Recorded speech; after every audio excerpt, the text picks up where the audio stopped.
Hey everyone, New Thread 12 here. Thank you guys for tuning into this latest episode of Higurashi. Last time we went to Satoko's uncle's house and, ooh, great guy. Hopefully I won't ever have to physically meet him, which, I have a feeling I will.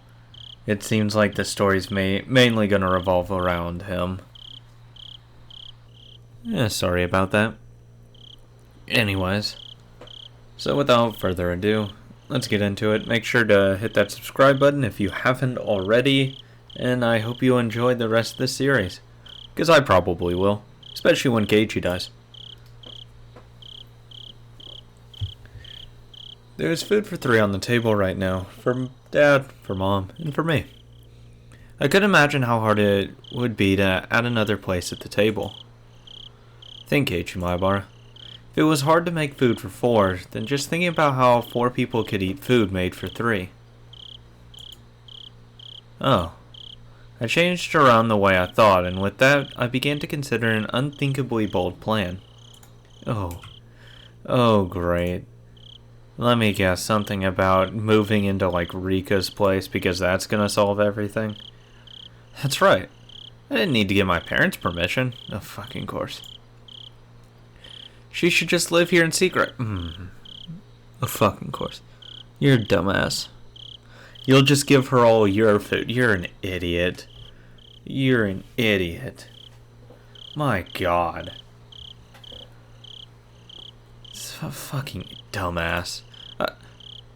It's such a wrong way of thinking, I can't even comprehend how stupid it is.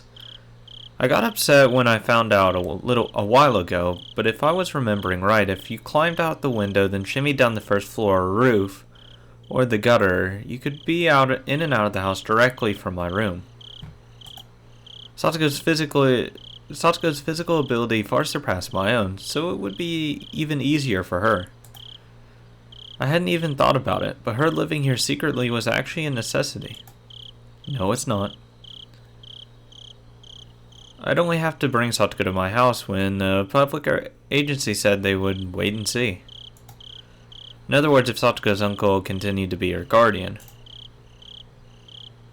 If, in such a situation, word got out that she was here, her uncle would barge in and drag Satoko back with him. Her uncle was her rightful guardian, so my parents would hand her over without an argument, no doubt. Obviously. So, I needed to keep it a secret that she was living here. If it needs to be a secret, then having my parents' help would mean a lot, but gotta deceive your allies first when they always say. Like they always say. No, you never deceive your allies. No! They're your allies for a reason. They're there to help you. You don't lie about them and lie to them. That's terrible. Kind of like you don't lie to your friends. You just don't. It's fucked up. Okay. Persuading my parents was an unrealistic proposition, so I'll search for a way to have her live here in secret. When I was around, she would just have to be really quiet in my room on the 2nd floor. Oh, yeah, that's the life. The issue was the daytime. If she were hiding from her uncle, then she wouldn't go to school. Might be lonely, but not going would be the better option. You're an idiot. I could easily teach Satoko the stuff she learns in her grade. Actually, during school, I mostly helped all the younger kids out rather than study my own stuff. During the day, I would need to go to school, so I wouldn't be at home. My parents respected my privacy now that I was this age, so they wouldn't be snooping around in my room while I was gone. You don't know that. I think. Exactly. If she holed herself up in my room, it would be okay, right? If my parents did come, thanks to where the 2nd floor was, she could hear their approach from the sound of them coming up the stairs. And there would be a little bit of time before they got all the way up. I estimated a few seconds, that she would be able to hide herself in the closet. Wait, Keiichi. Something doesn't make sense. Why are you trying to harbor someone? If she can't go to school, then what will she do for lunch? Calm down already. I could just leave her my own lunch, couldn't I? I should just go to school without lunch and get everyone else to split theirs with me. Okay, that's good. No more contradictions or oversights, right? Oh, yeah. There's nothing that could go wrong in this scenario. You know, kidnapping a person, holding them up probably against their will. Breaking the law. And the actual judgment of child services. But yeah, that's the right idea. Oh, breakfast and dinner. I could somehow get her to go without breakfast. I can go with 2 meals a day when I sleep on Sundays, after all. No, you can't just assume. She's a living human being. You can't assume anything. Every night I'd pretend as though I had a bigger appetite, then ask for a bigger helping. And I'll regurgitate it. And then I could just somehow give part of that to Satoko. As a test, I stood up from my seat with my plate of fish in my plate of fish in my hands. What's wrong, Keiichi? Sit down and eat your food. Well, I'm kind of not in a good mood. Could I eat up in my room? You'll make a mess. Eat dinner at the dinner table. Sorry. Yeah, get it, get fucking served, dumbass. Sit the fuck down. But sit the fuck down? Hey, wait. I only tried to take away 1 plate of fish, and they ganged up on me? In reality, it was impossible for me to smuggle food away without my parents knowing about it. Yes, because you're in their sight. Unless you want to stuff food in your pockets. That's what I thought he was going to do. Instead, no. Oh yeah, I'm just going to take this upstairs. No. But it must have been worth taking the time to think about. There must be some trick, some method to avoid them realizing. Look over there! Throws the plate. Even if I can't think of one today, I might think of one tomorrow. My appetite was rapidly fading, so I finished up early and went back to my room. I went back there and tried to think about it from Satoko's point of view. For example, let's say my parents were coming up the stairs right now. I've got to hide. I opened the closet. Clatter, clatter. It didn't open quietly, obviously. Hey wait, didn't it always open real smooth and quiet? Why was it suddenly doing this now? What is this, a faulty house? Had it already gotten old or something? Or was I just not putting enough work into it? Could I just plaster it with wax? Okay, he's going a little crazy. I'm getting like a definite psycho vibe from him right now. Like he's hyper focused on this to the point of calm down. The sound itself may have been soft, but it left me uneasy as to whether my parents would detect it happening when they climbed the stairs. But this was an easy problem. I could do something about it. I just had to fix it up a little bit so it didn't make noise anymore. Fucking throws a chair at it. It doesn't make noise anymore. For now, I'll close myself in the closet, though I'd successfully hid. I basically always left my futon out on the floor. I couldn't think of any real reason my parents would want to go into my closet. Even so, there still might be some reason they would. I need to reconstruct some sort of camouflage so that she wouldn't be noticed even if they did open it. But the more she worried about that, the less time she'd have to actually hide, meaning it would be more likely they'd hear a noise. Then, I suddenly had to go to the bathroom. The bathroom? The need to use the toilet, so obvious and yet such a fatal flaw. The only bathroom was on the first floor. It would be absolutely impossible for her to use it without my family realizing. Don't say there's a fucking bucket. Because you're an idiot. I need to set up a portable toilet, like a chamber pot, I guess. Satoko would hate it, so she could go in my room. Oh, God. Oh, fuck. Yeah, disgusting. It's still kidnapping. But the stench would be pretty terrible. Anyone sensitive would probably notice the smell without even coming into my other room. The bath was okay, though. She could just take a bath when my parents were out. But I couldn't do anything about a toilet. I mean, what if they don't go out for like 2 or 3 days? Like, you're not thinking this through. What if for a solid week they're like, oh no, we're just gonna stay in, we don't feel like going out. Or they just send you to do all their errands. She'd still have to go to take a bath. When her stomach started to hurt, if my parents were lazing around downstairs, she'd be in trouble. It was then that I noticed that I'd been clawing at my head with both hands. I thought he was going to say his throat and I'll be like, oh, hell yeah. He deserves that shit. I sat down in the dark closet with my knees against my chest. Yeah, he's fucking insane. I buried my face in them and tore at my hair. The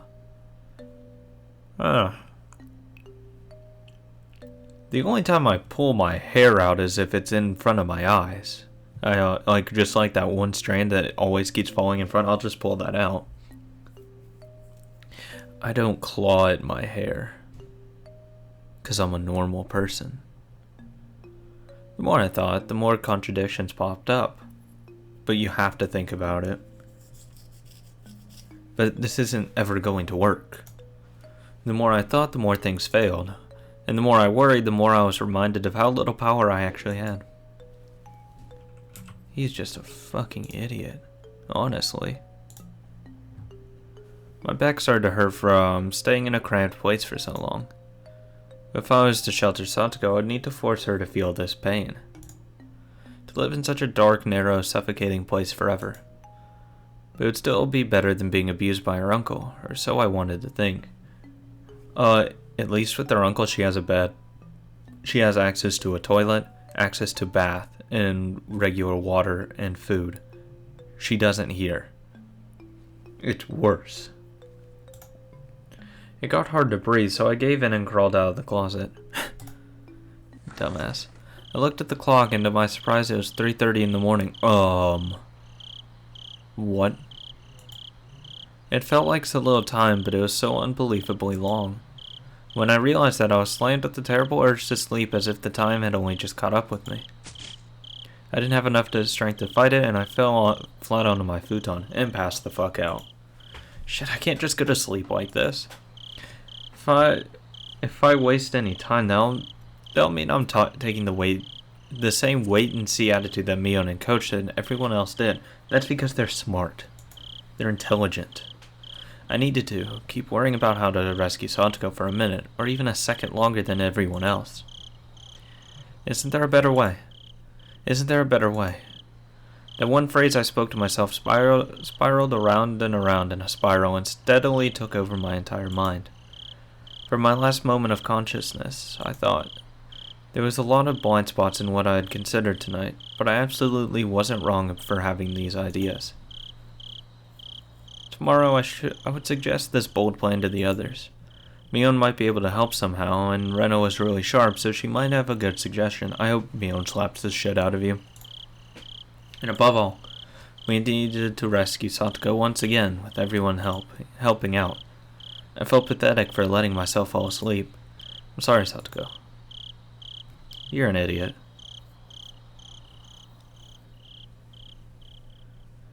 Because first you tried bullying Mion into taking her, even though it's not her responsibility to. Oh, he's probably late to school, honestly. The ceiling blurred into view. It was hot. There was a thin layer of moist sweat on me. Oh, God. I fucking hate those mornings. When it's so unbearably hot. Oh, fuck. The voices of cicadas permeated my room, were somehow grating to my head. What? Today's not Sunday, is it? Remember, today was a weekday, and quickly brought myself to consciousness. Then finally I leapt out of bed. The clock read a little before 10. Hey, look, he's late. I was totally late. When I wandered downstairs, my mom would get mad at me. There was nothing I could do, though. After reviewing the schedule for the school day for a moment, I subtly rearranged my stuff in my bag. I hurried and got dressed and then went down the stairs. There's no sign of my parents anywhere. Oh, fuck. Maybe they went out somewhere together. So that's how it was. My mother had probably woken me up once this morning, but then I fell back asleep without remembering it. My parents thinking I'd gone to school left. Something like that probably happened. I went to the front door. As I expected, it was locked. It looked like I was right. It was further evidence of my speculation being correct. When I realized my parents weren't here, I suddenly felt less than like I had to rush to get to school. He still owes Mion a damn good apology. There was one portion of breakfast left in the dining room, probably cold. Probably mine. The milk they'd poured in it had gotten warm since a while ago. Ugh. When I realized how hard it would be to sneak food for Satoko, yesterday I had cried. Well, thinking back on it, food wasn't the only issue in that regard. I wasn't in a position where I could bargain for Satoko by myself away. It's such a heavy thing just to save a single person. I'd seen this on TV and in comics all the time. Those feel-good words about how you'll save your friends for sure and such. Was that why I ran my mouth like that, swearing to her to save her because I wanted to feel good about it? Most of the time people are like that. They talk big game, but they don't realize how hard it is to do something. To truly take care of someone. And this is exactly what he's going through. But it seems like he's actually he's going mad because of it. No, that absolutely wasn't true. Because the fact I couldn't save her. Because I didn't want to think like an adult. Like I couldn't do anything but watch. Had Satoko gone to school today? I immediately realized that was a meaningless question. Whether or not she did, there wouldn't be a change in the environment she'd been placed in. If I couldn't save her, then no one else could either. Then we could only pray for a miracle. Are we so powerless? With the vague goal of getting to school in mind, I sluggishly put on my shoes and stumbled out the front door. I had only overslept by 2 or 3 hours, but the sunlight and air felt completely different from how they usually were in the morning. Well, of course they did. Dumbass. Once 10 o'clock came around, you could barely call it morning anymore. I didn't feel like walking the same old route to school. I need to ultimately end up there, but it was like I didn't want to choose the shortest route, the most productive one to get to school. Proactive. But in a more positive light, maybe I wanted some time to walk by myself and think. I had to go to school, partly to make sure Satoko was safe, but I hadn't come up with any plans yet. I don't know what to think about him. Nothing since last night. So the path I took from my house was in the complete opposite direction. If I went this way, I'd pass Rena's house and the dam site. It'd be quite a detour. I calculated how long of a detour it would end up being, then satisfied with the answer, I started to walk. Rena had brought me to the dam site a few times. One section of it turned into an unlawful, oversized garbage dump, and Rena really liked going fishing for junk in there. Without that, she'd come off as a completely normal girl, too. I can think of a few other qualities she could do without, but whatever. The view quickly opened wide now, hit by a strong wind. There was no shelter here at this big dam site. Maybe it was a good thing I came here, I thought. At the very least, it was more healthy to think about stuff in a place like this instead of my cramped bedroom. I took a deep breath and filled my lungs with the rich, cold air unique to Hinamizawa. Ring, ring. I turned around reflexively. It was a bicycle bell. Considering where I was standing, I didn't think they were trying to get me out of the way. They'd ring the bell because they wanted something from me. Oh, god damn it. Hey, excuse me. You're from Hinamizawa, right? Yeah, why? I've seen this person around a few times. See, he's fucking ripped. He's got fucking muscle. Oishi? Nah. You cannot fucking compare the two. Fuck you. Fuck anyone who compares the two. I hate both of them because he's gonna bring death and destruction upon Keiichi, which... Actually, no, I'm really appreciating this character. Good. Right, I remembered. His name, I think, was Tomitake, a freelance photographer who lived in Tokyo. He'd zealously visit Hinamizawa every season to take pictures, or so Mion and the others told me, I think. Could you tell me how to get to the Furude Shrine from here? I think I left my map at the inn. I don't know where to go. The shrine from here? I knew where everything was in my head, but explaining how to get there was difficult. Take him there. I was a little irritated at having been bothered for this, but when I realized it meant my detour actually meant something, that feeling faded quickly. I'll tell you, but it's a little difficult to explain. I could bring you there if you don't mind. Really? I would be in your debt. Thanks a lot. I'll tell you about this crazy horror story of this village. But are you sure? Did you have something to do? Tomitake finally appeared to realize how strange it was for a student like me to be here at this time of day. I smoothly told him not to worry about it, then turned my back and started walking towards the Furude shrine. Tomitake hurried to turn his bike around and come after me. Sorry. Don't worry, all guys have times when they need to split up from the pack and be lone wolves for a while. What a free-minded lancer. It was easier for me, too, that he was under that impression. I'm Tomitake, a freelance photographer.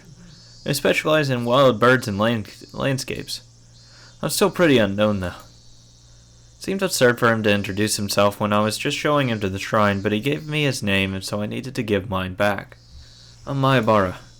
Pleased to meet you, I guess. Mayabara, pleased to meet you. He seemed like a pretty silly man, but that felt kind of good, considering it'd be suffocating with since I had been suffocating with worry over Satoko all night. You shouldn't be. Along the way, Tomitake spoke at length of me about how precious the nature in Hinamizawa was, and how it was a treasure trove of rare wild birds, despite my not having asked. I wasn't interested in what he had to say, but he seemed to be enjoying himself, so I left him to it.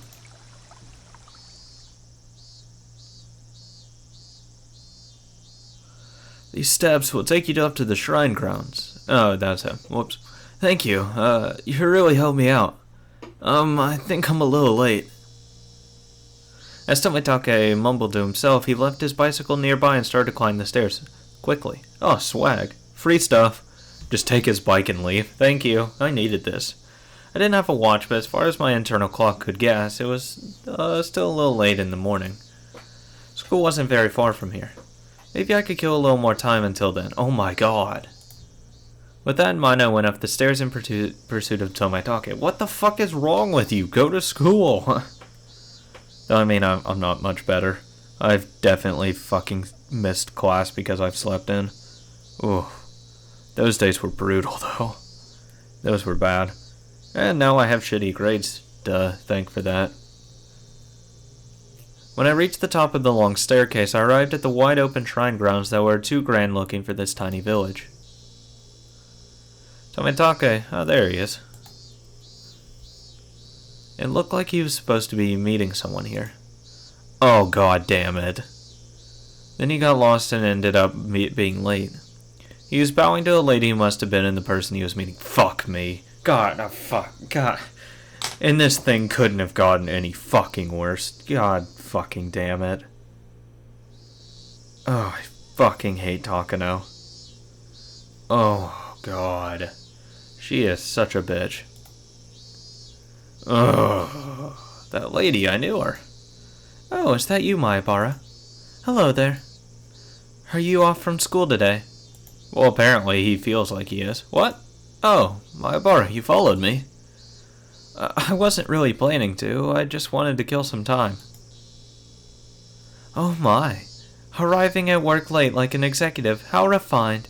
You certainly are famous, taking the time to look like a big shot. Was I a celebrity? Well, she did say my name out of nowhere anyway. I was oddly concerned about what she meant by famous.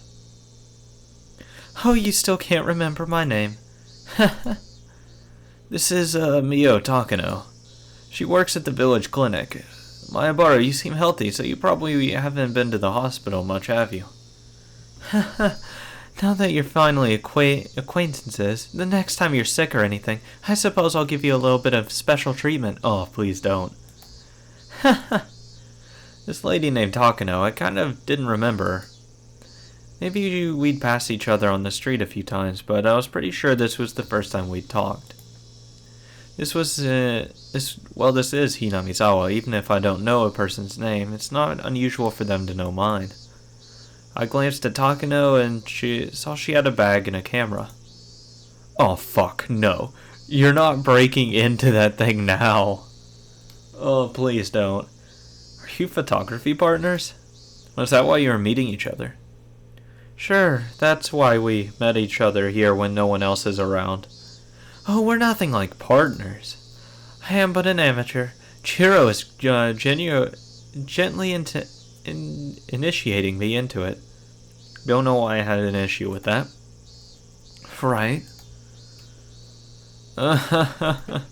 That's not it at all. Takano is a quick learner. She could take pictures just fine without my guidance. I mean it. I couldn't tell which of them was ahead in the conversation. Well, they were certainly one couple you wouldn't get tired of watching.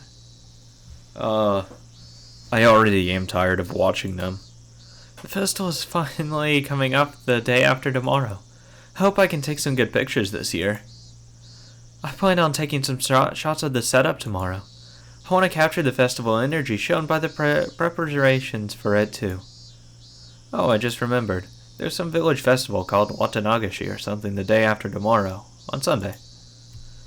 They hold a service with a pile of old futons in order to give thanks to Hinamizawa's guardian deity, or Yashiro-sama, I think. Oh, you're correct. You have quite extensive knowledge despite just having moved here.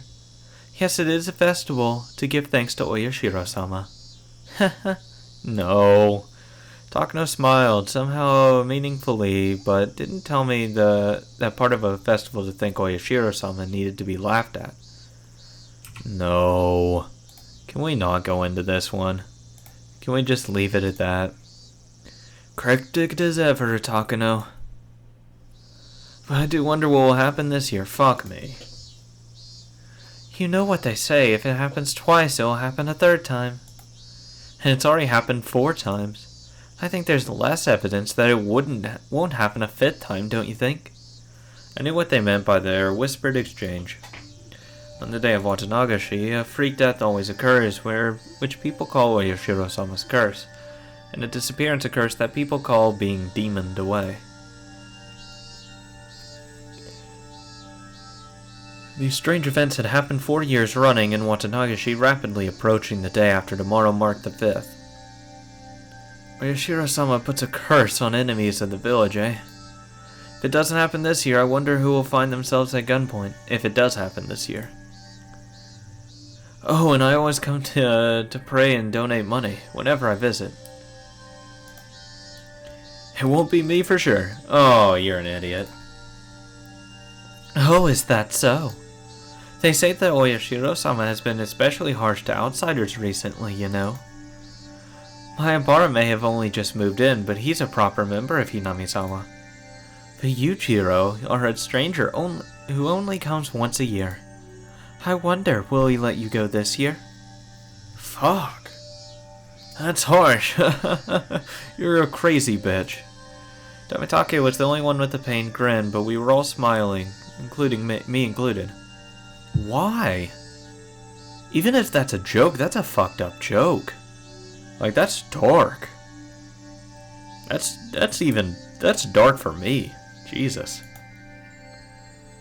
Oyashiro-sama, the one who used a curse to kill people involved with the dam construction project, one after the next. He killed the dam construction manager, killed Tatako's parents for supporting it, and the next year even killed her aunt. The demon... Well, actually, no, the next year it would have been the priest and his wife, and then the year after that would be her aunt. If you want to get it right. If the demoning away was part of that curse, then you could add Satoshi to the list of victims. As I thought about it, I realized that in the serial freak death incidences, the overwhelming majority had the last name of Hojo. Half of the deaths and disappearances had come from the Hojo family. The Hojo family lived here in Hinamizawa. Did that mean Oyashiro-sama punished and cursed them particularly harshly because, despite that, they had been in favor of the dam? Probably. Have you heard the news that Satoko's uncle has returned? Takano, who had been enjoying a few words with Tomitake, was caught unawares by my sudden inquiry. Oh, I'm sorry. What was that? Satoko's parents were killed by the curse, and her aunt too. So I was wondering if maybe if you went in order, her uncle would be next. Her aunt had a miserable death from the curse last year, and her uncle let his fear take over and fled into town, right? Oyashiro-sama doesn't allow people to try and abandon the village, does he? I hadn't intended to be quite this persistent. Yeah, you're going a little hard on that. But those words, they just flowed out of my mouth without me thinking about it. Right. Oyashiro-sama's curse. I didn't believe in something so unrealistic, so realistic of course, but the fact was that every year unfortunate accidents and incidences happen to enemies of the village.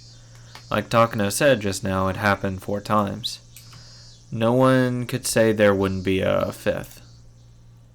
Of course not. No one can say there is going to be a 5th. You can only assume. That's an interesting suggestion. It is true that if you look at those sacrificed in previous years, those named Hojo come up quite frequently. Given how long it's gone for her, her uncle being the one to die or disappear this year isn't out of the question. Not again, Takano.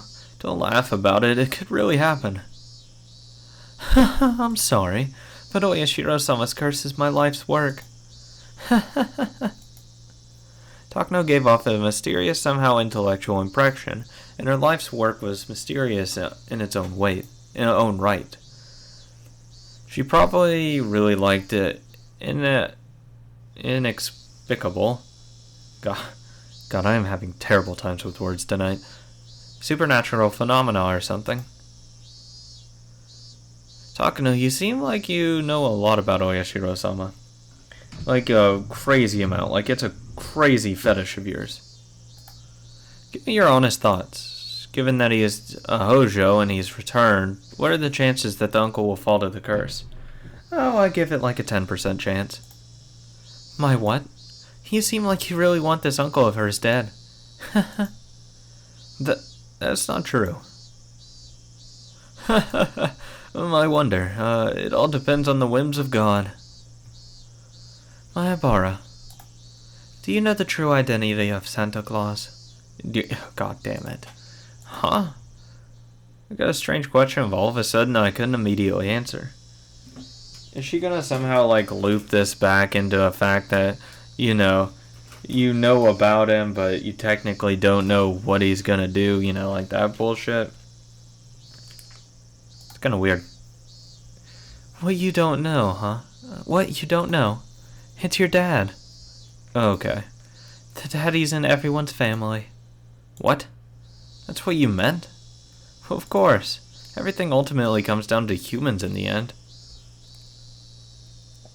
Okay, so she's gonna say it's humans responsible. Which, I agree. I mean, there's no way an actual spirit is living here, damning people. After all, humans are the only ones living in the world. All strange things could be explainable in terms of human actions. I felt like I put that somehow strangely, but Takano was not as dissatisfied with that reply as I might have guessed. Oh, it's impressive that you've caught up to that at such a young age. You're right.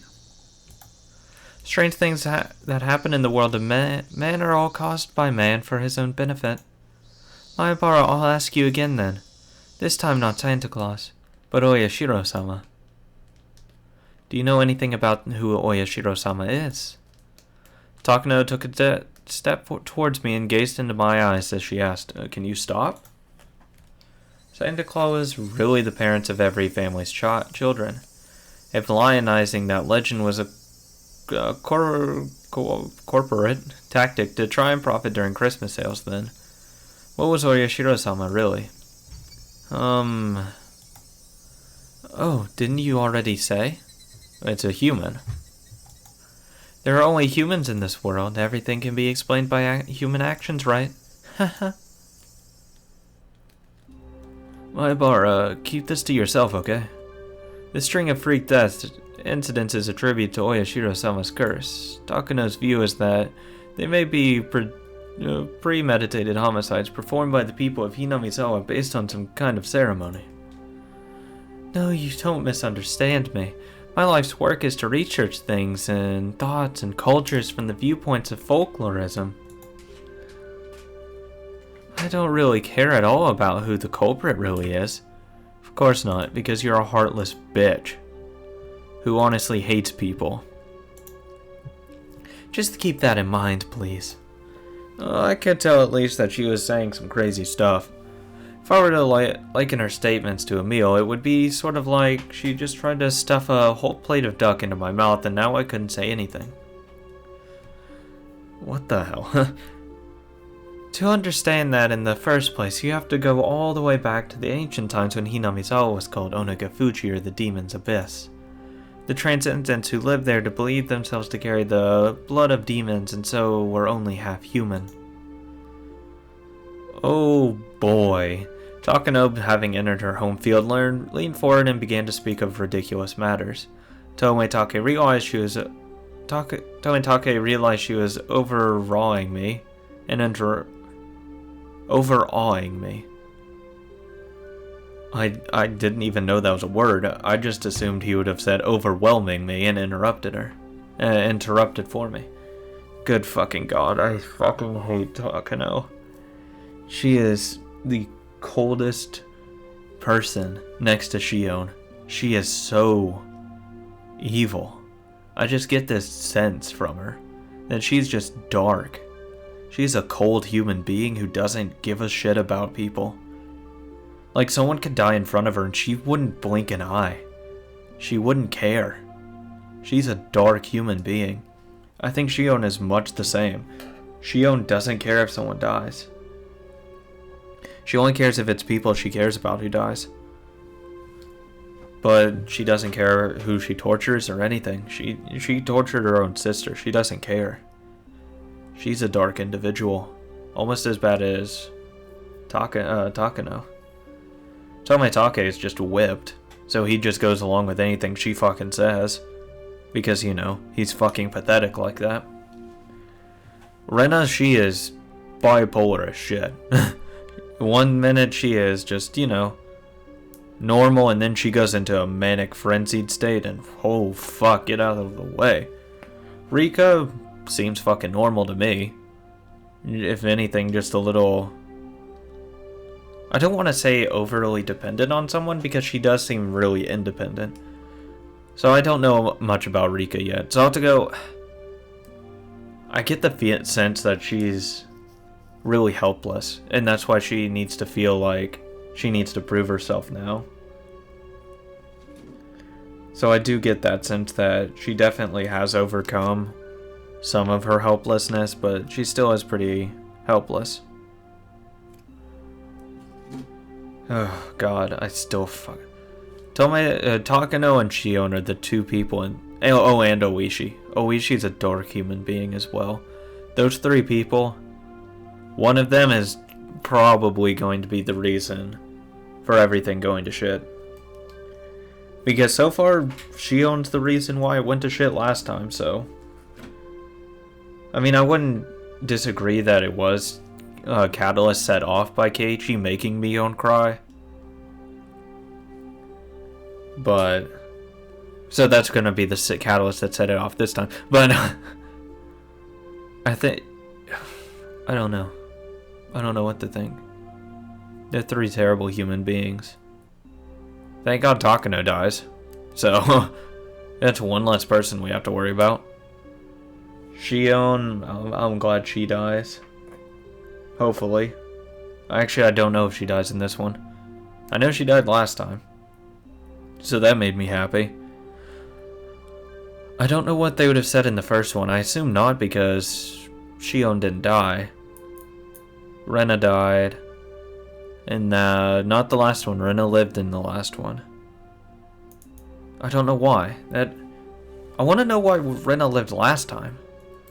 I mean, yeah, she had a vendetta against Keiichi and Mion, but why let Rena go? She knew that she would have called Oishi in. So why let her leave? I don't know. Rika, she died last one probably. Same with Satoko. First one, they lived. Because, yeah, they lived. This one, I don't know who's gonna live. If I had to take a guess, people who died last time are probably going to... I could see Satoko living. Rika probably living. Keiichi's gonna die. He always fucking dies. Mion, she's died in 2 of them. I want her to fucking live. Rena will probably die. Takano and Tomitake is gonna die. Hopefully hopefully Keiichi too. But hopefully Oishi dies. I wouldn't mind seeing him die as well. That would be nice.